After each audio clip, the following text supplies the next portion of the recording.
Kapag ayaw na sa atin, hayaan na lang natin. Kapag gusto na niyang umalis, hayaan mo nang umalis. Kapag gusto na niyang bitawan ka, hayaan mo na lang siyang mawala. Oo, alam ko mahirap kasi mahal mo pa. Pero hindi mo ba naisip na mas mahihirapan ka pa kapag pinagpilitan mo yung sarili mo sa taong ayaw naman na?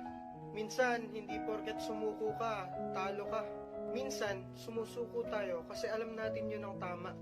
Mali naman na kasing ipagsiksikan pa yung sarili mo sa taong pilit kang tinutulak papalayo.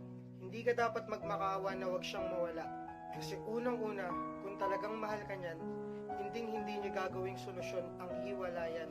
Kaya ikaw, kung alam mong isa mo na lang lumalaban para sa relasyong akala mo'y walang hangganan, kung alam mong ikaw na lang yung nagmamahal sa inyong dalawa, huwag mo nang hayaan yung sarili mo na magmukha pang tanga. Yung sakit na nararamdaman mo, ngayon lang yan. Kasi darating din naman yung punto na kung saan isang araw gigising ka na lang nang wala nang nararamdaman para sa taong akala mo dati hindi mo kayang mawala.